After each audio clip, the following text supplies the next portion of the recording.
Damos gracias a Dios por estar aquí, damos gracias a Dios por sus pastores, por la labor que se está haciendo aquí y por la oportunidad que me extienden esta mañana para traerles la palabra de nuestro Señor.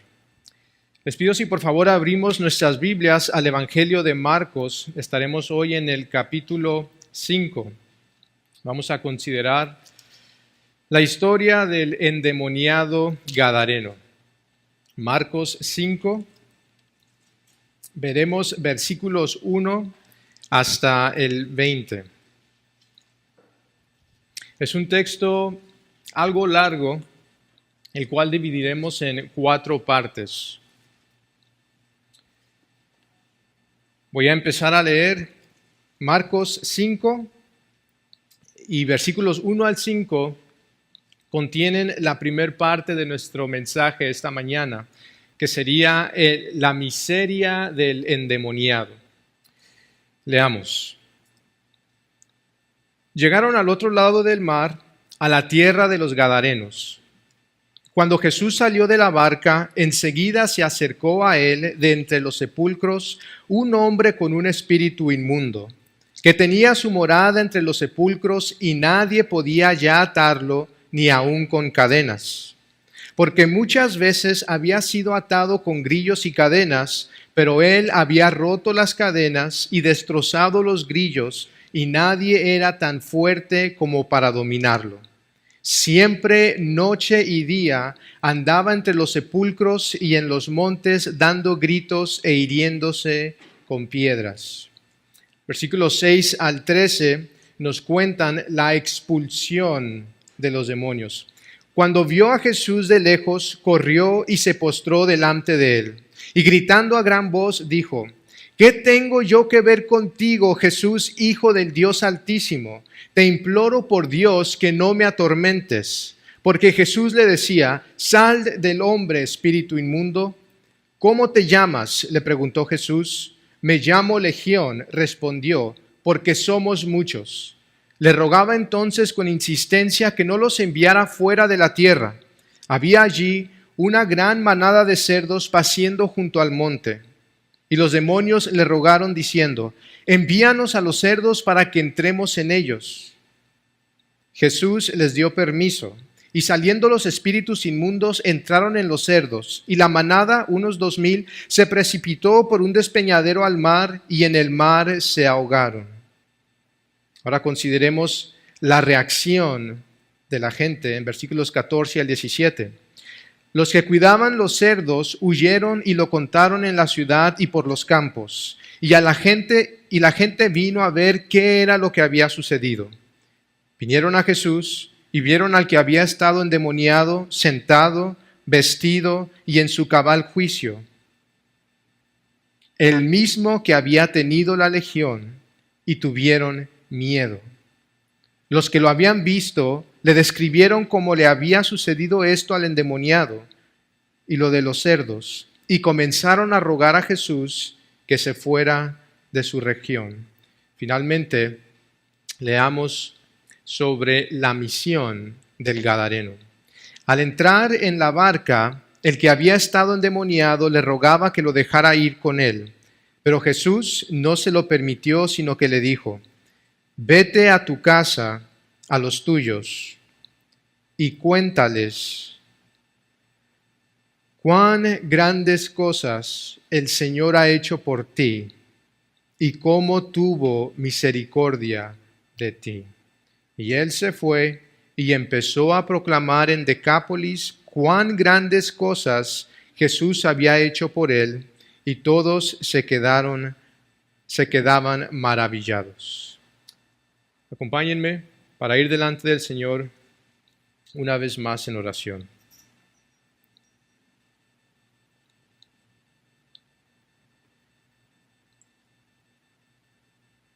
Padre nuestro que estás en los cielos, eres tú la fuente inagotable de amor, de compasión. Para nosotros, quienes antes de tu Hijo nos encontrábamos en un estado de miseria. Pero quienes, habiendo recibido tu misericordia, ahora hemos sido adoptados como tus hijos, comisionados como discípulos, como embajadores de Cristo. Y venimos a ti, Señor, a suplicar que tú nutras y alimentes nuestras almas en esta mañana. Por Cristo tu Hijo oramos. Amén. Entre la Iglesia católico-romana se venera al Santo Judas como el santo de las causas perdidas. Y tal designación, según una fuente, resulta por una creencia de que había pocos cristianos que invocaban al Santo Judas por temor de confundirlo con Judas Iscariote, quien traicionó al Señor. Entonces, por temor de no invocar a Judas Iscariote, pocos oraban a Santo Judas, y ahora el pobre San Judas se encontraba sin nada que hacer y se miraba a sí mismo desesperado y con el deseo de ayudar a quien sea que se le acercara. Y es por eso que él empezó a atender a los casos perdidos, por quienes nadie más oraba. Sea cierto o no esa idea o ese trasfondo detrás de San Judas, en todo el mundo, San Judas es conocido como el santo de las causas perdidas. Y si me permiten un poco de anacronismo, si la familia del endemoniado que acabamos de leer fuera católica, yo pienso que ellos adoptarían a San Judas como su santo predilecto, porque difícilmente encontramos a una persona más miserable en las Escrituras que la descripción que leemos acerca de este hombre en los primeros 5 versículos de nuestro texto. En el versículo 1 vemos que Jesús, junto con sus discípulos, llegó al otro lado del mar, a la tierra de los Gadarenos, la cual era territorio gentil, y aquí vemos, según el libro de Marcos, el primer encuentro que Jesús tiene con los gentiles. Consideremos entonces nuestro primer punto. Veamos la miseria del endemoniado según la encontramos en versículos 2 al 5. Tan pronto como Jesús se baja de la barca, vemos que se le acerca este hombre gadareno con un espíritu inmundo. Y la descripción que leemos en los versículos 2 al 5 es una de las descripciones más lamentables de miseria que encontramos en cualquier parte de las Escrituras. Leemos en el versículo 3 que este hombre tenía su morada en los sepulcros. Él vivía en la necrópolis de la ciudad, es decir, la ciudad de los muertos. Él había sido expulsado de la sociedad, marginalizado, había sido desechado y ahora vivía en tumbas, probablemente cuevas labradas en piedra, que estaban llenas de huesos de hombres muertos, que estaban alfombradas con parásitos, con suciedad, y es ahí donde él vivía. Leemos en versículos 3 y 4 que nadie podía atarlo. Se habían hecho muchos intentos por muchas personas de atarlo con cadenas y grillos, pero tal era su fuerza, tal era su rabia que él rompía y destrozaba esas cadenas y esos grillos. La gente seguramente intentó dominarlo para proteger a los demás del peligro que él representaba y para protegerlo de sí mismo, dado que leemos en el versículo 5 que él siempre, noche y día, andaba entre los sepulcros y en los montes dando gritos e hiriéndose con piedras. La familia de este hombre, lo más seguro es que ya había perdido toda esperanza de que él pudiera ser restaurado. Y la descripción que leemos acerca de él parece más apta para un animal feroz que para un ser humano. Y de hecho, aún la palabra en el versículo 4 que intentaban dominarlo, se usa en Santiago para domar bestias salvajes. Lo ataban con grillos, lo ataban con cadenas y todo era inútil. Sino como bestia salvaje continuaba rondeando los montes, los sepulcros, aullando como un maníaco. Y según la versión de Lucas también estaba sin ropa, estaba desnudo. Yo pienso que este hombre, si en ocasiones, en recesos de su tormento, tenía espacios de lucidez, él se daba cuenta de cuán repulsivo, cuán despreciado era él por toda la sociedad. Era una miseria difícil de imaginar. Y aún así, este es el hombre en su estado miserable quien pronto ha de encontrarse con Jesús, con la misericordia divina. Nosotros cuando pensamos en un hombre, una persona quien ha experimentado sufrimiento, seguido pensamos en Job. Y atinadamente se nos van las mentes y pensamientos a este hombre por toda la desgracia que sufrió por la voluntad de Dios. Pero yo aún me pregunto si fue tan severa la desdicha de Job como lo era la de este hombre, en quien parecía que todo el poder del infierno estaba concentrado para hacer de su vida una miseria. Porque aún por los estándares de los poseídos y los endemoniados, vemos aquí un caso extremo. Vemos aquí el caso de un hombre cuya vida era el retrato mismo del caos. Y así continuó su vida, no sabemos por cuánto tiempo, hasta un día, cuando vio a una barca llegar y a un hombre bajarse de esa barca, a quien identificó como Jesús, el Hijo del Altísimo. Consideremos pues ahora la expulsión de los demonios del Gadareno. Cuando vio a Jesús, leo versículo 6, cuando vio a Jesús de lejos, corrió y se postró delante de él. Y gritando a gran voz dijo: ¿qué tengo yo que ver contigo, Jesús, Hijo del Dios Altísimo? Te imploro por Dios que no me atormentes. No sabemos si el tormento que temía este hombre era el tormento del juicio final, por medio del cual habrían de ser enviados los demonios al abismo por toda la eternidad, o el simple hecho de ser expulsado de su casa terrenal, el cuerpo de este hombre. Dice: te ruego que no me atormentes, porque Jesús le decía: sal del hombre, espíritu inmundo. Recuerdo que en mis días de Pentecostés, en alguna que otra ocasión, estuve yo presente en un supuesto exorcismo. Y con frecuencia en las sesiones de exorcismo, los líderes se enfatizaban en querer conocer cuál era el nombre del demonio que supuestamente poseía a la persona. Entonces le preguntaban: ¿cuál es tu nombre? ¿Cuál es tu nombre? Basándose en este texto, con la idea de que parte de la fórmula del exorcismo requiere conocer el nombre secreto del demonio para así tomar autoridad para atarlo y para expulsarlo. Vemos que aquí Jesús le hace la pregunta: ¿cómo te llamas?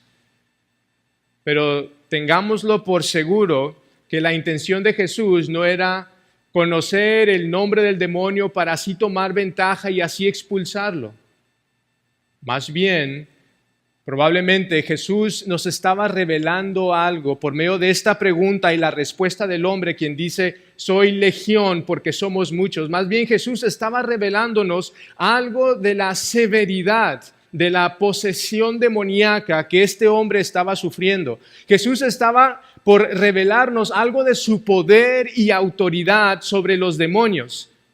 Jesús no estaba presentando un manual para saber cómo expulsar demonios, sino estaba revelando la extensión la severidad de la condición desgraciada de este hombre. ¿Cómo te llamas?, le preguntó Jesús. Me llamo Legión, porque somos muchos. Una legión era una unidad militar en Roma que en aquellos entonces consistía entre 5 a 6,000 tropas o hombres. Y para los judíos, la idea de una legión representaba una fuerza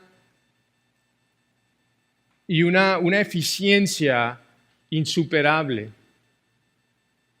Podemos entender por qué es que, a pesar de los intentos de atarlo, de dominarlo, todo resultaba inútil, pues este hombre era poseído por muchos demonios. Y esta respuesta de este hombre nos presenta de manera vívida la naturaleza y el poder destructivo de este ejército del mal que estaba controlando a este hombre. Ahora, quiero dejar claro que este encuentro entre Jesús y el hombre endemoniado no representaba ningún reto, ningún desafío para Jesús. No había algún tipo de esfuerzo que realmente Jesús tenía que hacer. Y eso lo vemos desde el principio, desde su encuentro inicial, cuando el hombre ve a Jesús bajar de la barca, él corre hacia él, se postra ante él y le implora misericordia. Después leemos en el versículo 10 que el hombre le rogaba que no los enviara afuera. En el versículo 12 le rogaba que los enviara a los cerdos y Jesús les da permiso.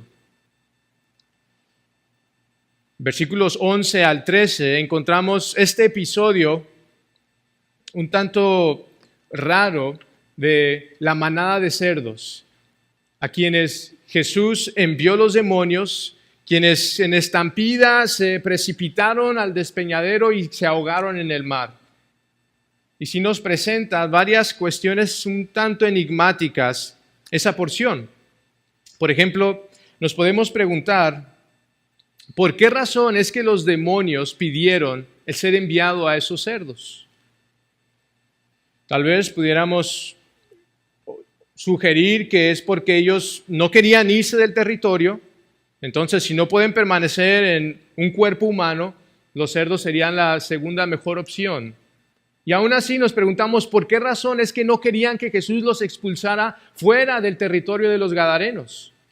¿Por qué razón Jesús les permitió, les concedió su petición? Según la versión que leemos en Mateo y en Lucas, aún no había llegado el tiempo para que Jesús enviara a los demonios al abismo. Parece ser que por esa razón es que Jesús concede que ellos vayan a los cerdos, pero los cerdos se ahogan y ahora nos preguntamos, ¿qué sucedió con los demonios? ¿Será que perecieron juntamente con los cerdos o será que quedaron libres para después habitar a otras personas?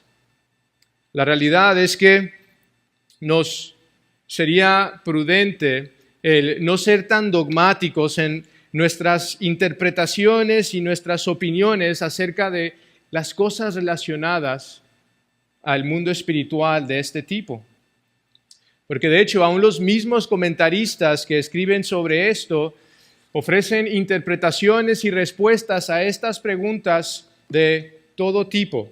Pero algo que sí sabemos es que esta estampida de 2,000 cerdos que se dirige al mar y que se ahoga fue un evento del todo imposible de ignorar. Por medio de esto, Dios reveló una vez más a la gente, a los que apacentaban allá los cerdos, la extensión de la posesión demoníaca del hombre, su propia autoridad. Pero imagínense lo que este cuadro debió de haber comunicado al mismo endemoniado que estaba siendo liberado. Debió de haber dejado sellado de manera indeleble en su mente cuán dramática fue su redención. Leemos al final del pasaje que Jesús comisiona a este hombre para que vaya por Decápolis y proclame lo que Jesús hizo para él. Y podemos imaginarnos que parte de su historia incluía esta historia de cómo todos estos cerdos se habían ahogado en el mar. Toda la historia, su miseria inicial, su liberación, la manera en que todos estos cerdos fueron ahogados, todo eso se convirtió, yo pienso, en una leyenda en toda esa región y probablemente trascendiendo esa región para la gloria de Dios, que daba testimonio del poder y de la gracia de Dios. Sin embargo, mientras todo esto es glorioso, tal vez la opinión de los dueños de los cerdos no era la misma. El perder 2,000 cerdos representaba un catástrofe económico, era una pérdida colosal. Pero es evidente que para Jesús era más importante la restauración de este pobre hombre miserable que todo el capital que representaban estos 2,000 cerdos. Pero consideremos ahora cuál fue la reacción de la gente en los versículos 14 al 17. Los que cuidaban los cerdos huyeron y lo contaron en la ciudad y por los campos, y la gente vino a ver qué era lo que había sucedido. Vinieron a Jesús y vieron al que había estado endemoniado, sentado, vestido y en su cabal juicio, el mismo que había tenido la legión, y tuvieron miedo. Esa es su primera reacción, temor.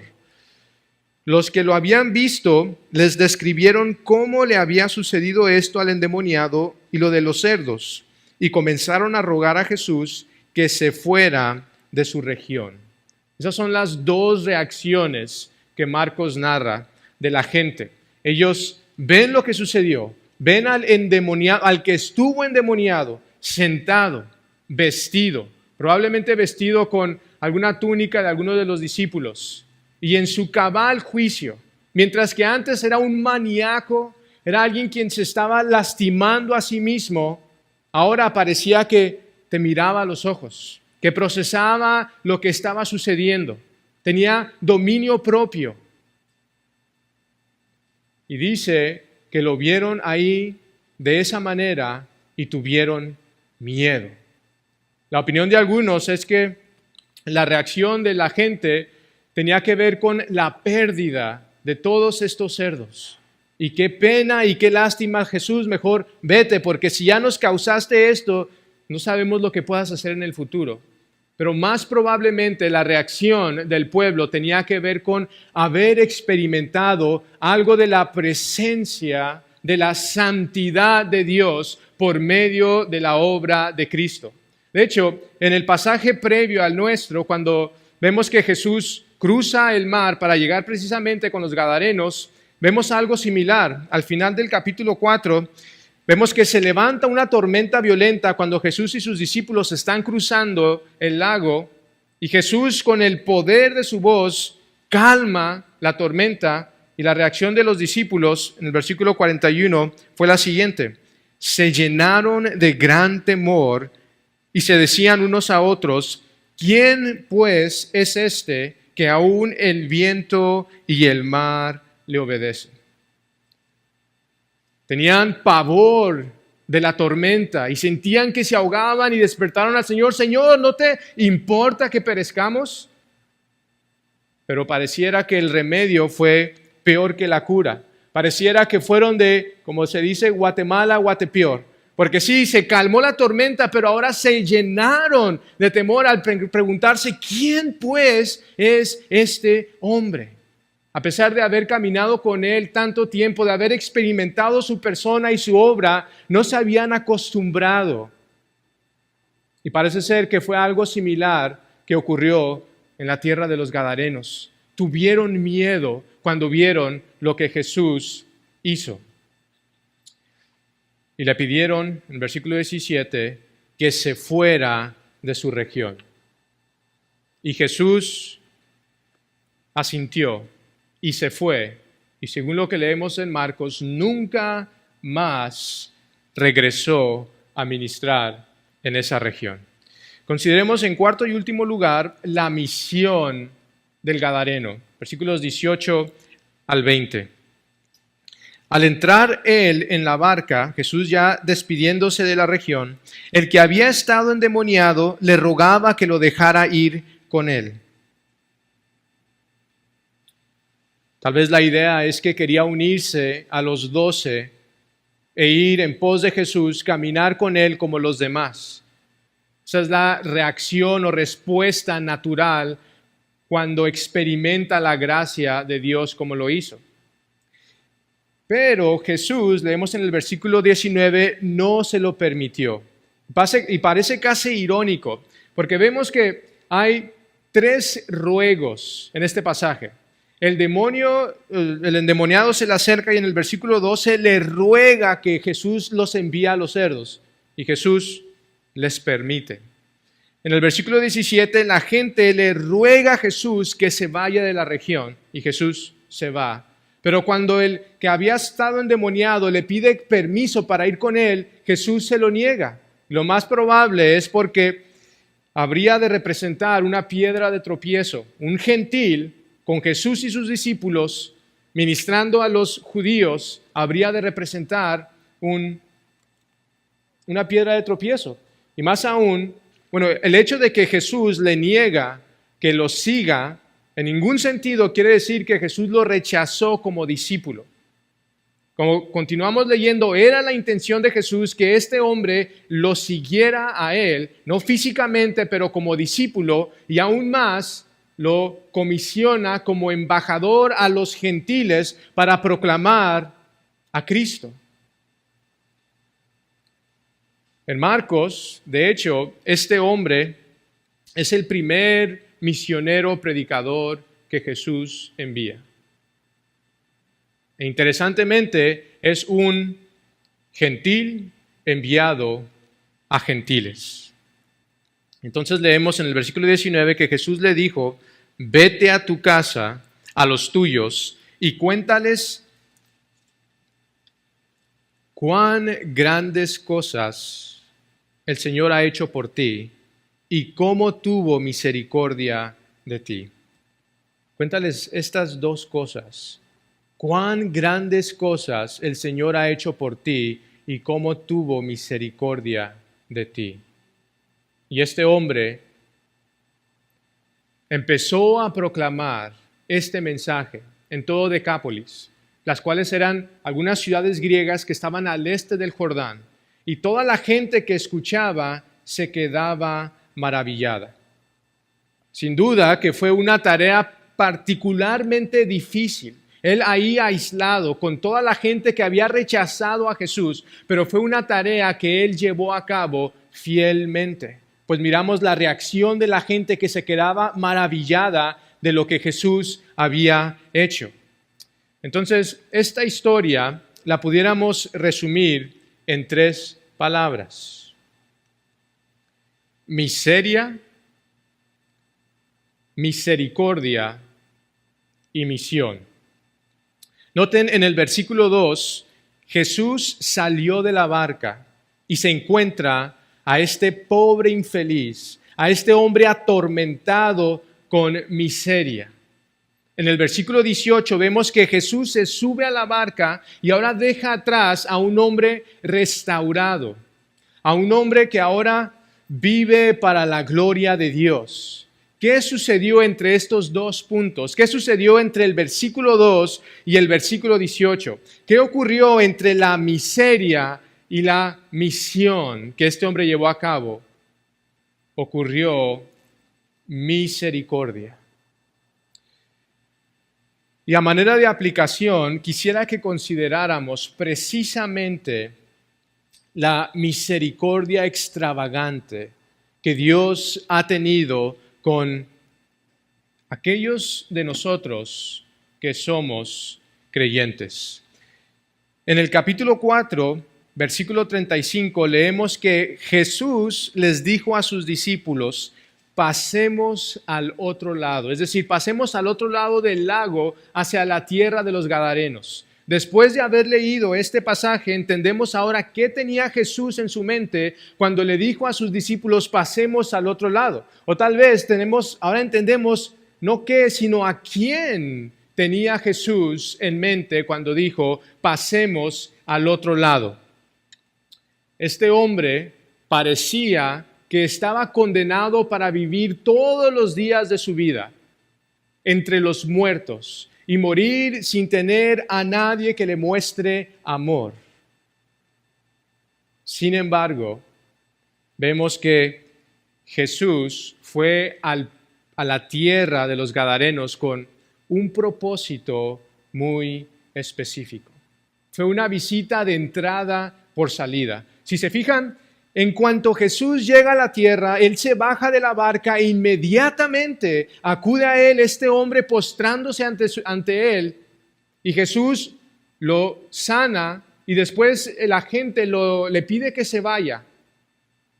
Y Jesús no hace nada más en la tierra de los Gadarenos. Jesús no atiende algún otro negocio, no visita algunos lugares, simplemente se baja de la barca, sana a este hombre, se sube y después se retira. Vemos que Jesús amó a este hombre cuando estaba en su miseria y él acudió a su necesidad cuando nadie más podía hacer nada por él. Entonces, al nosotros considerar tal cuadro de gracia, de misericordia en la vida de este endemoniado, quiero que recuerden dos cosas. Primero, considera cuán miserable era tu condición antes de Cristo. Sí, es fácil ver la miseria, la indignidad, la desdicha, la desgracia de un hombre como este. Pero es igual de fácil ignorar nuestra propia ruina e indignidad espiritual antes de Cristo. Pero esto solamente es porque nosotros no vemos con ojos espirituales. En el siguiente capítulo vemos a Jesús cuando alimenta a los 5,000, que va y ve a esta multitud de gente ahí esperándolo. Dice el versículo 34 que cuando Él se baja de la barca, ve a esta multitud, dice que Él tiene compasión de ellos, no por el hambre que pudieran tener, sino tiene compasión de ellos porque los miraba como ovejas sin pastor, lo cual es un cuadro lamentable y patético. Una oveja sin pastor es una persona sin protección, es una persona que pronto ha de perecer. Y sí, tal vez nosotros o muchos de ustedes tal vez nunca fueron drogadictos, nunca fueron sicarios, nunca se codearon con el Chapo, nunca recibieron 9 sentencias de vida por algún crimen. Sin embargo, la realidad es que antes de Cristo estaban condenados a una miseria y a un tormento perpetuo por causa de su ingratitud, por causa de su orgullo, por causa de su rebelión contra su Creador. Y lo que les esperaba inevitablemente era la ira de Dios. Entonces recuerden cuál era su miseria antes de Cristo y en segundo lugar, cuánta misericordia el Señor ha tenido de nosotros. El Señor le dijo a este hombre en el versículo 19, vete a tu casa, a los tuyos, y cuéntales cuán grandes cosas el Señor ha hecho por ti. Cuán grandes cosas el Señor ha hecho por ti y cómo tuvo misericordia de ti. Cuando tú piensas en las grandes cosas que el Señor ha hecho por ti, ¿qué se te viene a tu mente? Yo espero que no se te venga a tu mente el hecho de que te dieron ese trabajo que tanto querías. O el hecho de que el Señor sanó a un ser querido o a ti mismo. Que no se te venga a la mente el hecho de que pudiste graduarte de la escuela. El hecho de que pudiste comprar tu casa. Hermanos, en ningún sentido es mi intención despreciar estas cosas que son favores por los cuales agradecemos a Dios, la fuente de todo bien que recibimos. Pero deberíamos poner bajo la categoría de grandes cosas aquellas cosas relacionadas a la salvación de nuestra alma. Recuerda cuán grandes cosas ha hecho el Señor por ti y la misericordia que Él ha tenido. Porque la salvación que nosotros en Cristo hemos experimentado no es menos espectacular que la liberación de este pobre infeliz de la legión de demonios. No es menos dramático el cambio. Y para lograrlo Jesús no atravesó un lago, sino que Jesús cruzó el umbral de lo divino y lo humano. Siendo Él Dios, se hizo hombre, despojándose de sí mismo y tomando forma de siervo, y se hizo obediente hasta la muerte y muerte de cruz. Hermano y hermana, recuerda cuán grandes cosas el Señor ha hecho por ti. Y te recuerdo en esta mañana que la legión de pecados que infestaba nuestros corazones antes de Cristo no fueron puestos sobre cerdos quienes después se ahogaron en el mar. No, Cristo los cargó Él mismo. Y estos fueron como una piedra de molino atada a su cuello que lo hundió hasta lo hondo del mar.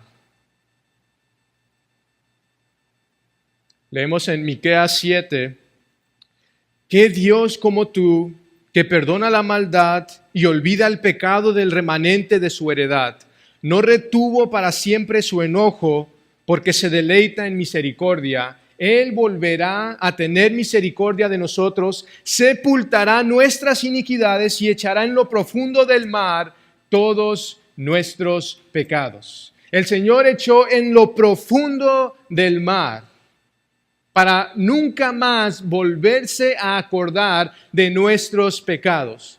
No los dejó en la ribera para que cuando baje la marea una vez más aparezcan, sino que por medio de su Hijo, Él hizo estas grandes cosas por nosotros, si es que estamos en Cristo. Quiero que este pensamiento sea lo que se lleven con ustedes este domingo, para que circule en sus mentes esta semana. Cuán grandes cosas el Señor ha hecho por ti y cómo tuvo misericordia de ti. Es esto lo que queremos que domine nuestros pensamientos, que haga arder nuestros corazones, que se eleve en canto de nuestros labios. Cuando hablamos acerca de crecer en santidad y consagración, la clave no es meramente esforzarnos más, querer ser más disciplinados, porque el objetivo no es simplemente dejar de hacer las cosas que amamos hacer, pero que ofenden a Dios. Eso es necesario. Hay un elemento de autonegación y renuncia en el proceso y crecimiento de santidad, pero eso no es todo. También, la verdadera mortificación del pecado consiste en dejar de amar aquellas cosas que ofenden a Cristo, a quien amamos. Eso es crecer en santidad, crecer en amor por Dios Y eso es posible únicamente cuando esta verdad, las grandes cosas que Dios ha hecho por nosotros están presentes en nuestras mentes continuamente. Pero el peligro al cual todos estamos expuestos continuamente es al peligro de, escuchen, este es el peligro, olvidar. Lo olvidamos. O perdemos el asombro porque nos familiarizamos tanto. Ya no está esa pregunta que se desprendió de los corazones de los discípulos cuando vieron a Jesús calmar la tormenta. ¿Quién pues es este? Porque se convierte en algo tan rutinario y familiar el cantar estas grandes verdades, leerlas y escucharlas predicadas domingo tras domingo, que dejan de tener el impacto y el efecto que tuvieron en algún momento. Ahora que mi esposa está conmigo en El Paso, me ha recordado ella de lo asombroso y magnífico que son las montañas que tenemos en nuestra ciudad. Porque habiendo crecido ahí me acostumbré que ya ni las notaba. Pero seguido cuando vamos manejando en algún lugar, mi esposa se maravilla, wow, mira qué vista tenemos. Y eso es precisamente lo que sucede con nosotros y las grandes cosas que el Señor ha hecho por nosotros. Recuerdo en una ocasión en un centro de detención que me senté con un hombre y él me dijo entusiasmado, oye, ¿sabes qué? Dice, acabo de leer algo. Leí que de tal manera amó Dios al mundo que dio a su Hijo unigénito para que todo aquel que en Él crea no se pierda, mas tenga vida eterna. Y me pareció tan hermoso. Y le dije, sí, eso de hecho está en la Biblia. Pero él se sentía impactado porque era algo nuevo, algo fresco para él. Entonces recordemos nosotros, si hemos perdido ese asombro, porque a final de cuentas, entre más presentes estén estas verdades en nuestras mentes, más compartiremos la experiencia de este endemoniado gadareno. Se fijan en el versículo 19, él tenía un deseo de estar con Jesús. Y después en el versículo 20 vemos su disposición para servir a Jesús. ¿Cómo puede crecer nuestro deseo de tener comunión con Dios? ¿Cómo puede crecer nuestra disposición y abnegación para servir al Señor? Cuando tenemos presente en nuestras mentes las grandes cosas, como Él, siendo pobre, siendo rico, se hizo pobre por nosotros. Ahora, para concluir, noten que la reacción de la gente fue correr a Jesús de la tierra de los Gadarenos. Y Jesús se fue, pero no antes, sin dejarles un testigo en su gracia. Ellos lo rechazaron, pero Él insistió. Yo sé que hay algunos de ustedes aquí presentes o conectados por Zoom que vez tras vez han rechazado a Jesús. Tal vez no con el puño en el aire y de manera abierta, pero pasivamente. Deciden aferrarse a su pecado. Vemos aquí que el Señor insistió. Y si están sin Cristo, están ustedes como ovejas sin pastor, desprovistos. Y tal vez, al escuchar la condición que leímos de este hombre, ustedes pueden sentirse bien acerca de ustedes mismos. Es decir, yo no estoy tan mal como ese hombre. Realmente mi vida no tiene nada que ver con la miseria de ese hombre. Pero eso es porque ignoras tu verdadera condición espiritual.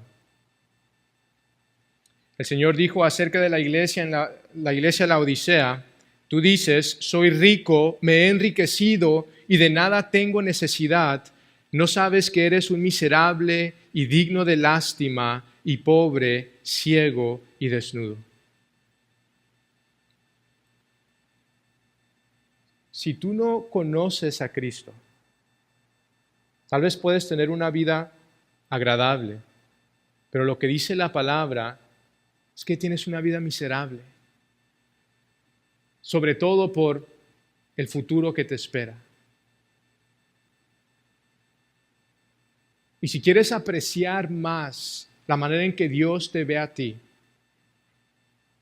porque Jesús le dijo a los fariseos que hay cosas que ante los hombres son muy loables, pero que son abominación a los ojos del Señor. Si tú quieres apreciar tu verdadera condición delante de Dios, mírate a ti mismo en el espejo de la ley de Dios. Pues el Señor dice que no tendrás dioses ajenos delante de Él. Él dice que no has de cometer adulterio, no solamente físico, sino aún en la mente. Él dice que no has de codiciar nada que no sea tuyo. Y al considerar eso te darás cuenta de tu ruina espiritual.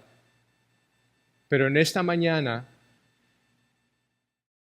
Jesús, el Señor, insiste en extender su gracia a ti. Tú necesitas el perdón de tus pecados. Y el Señor está dispuesto a lanzar tus pecados al fondo del mar para nunca más recordarlos. Oremos.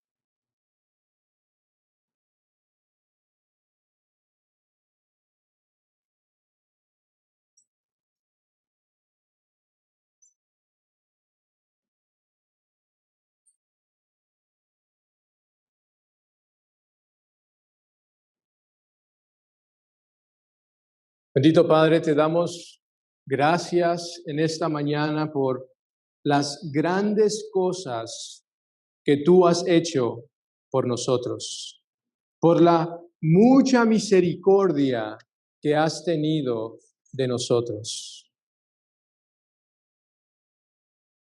Padre, y te pedimos perdón por la facilidad con la que hacemos a un lado estas verdades y nos permitimos a sí mismo caminar en desobediencia y rebelión, aun cuando tú nos has derramado tanta misericordia y gracia.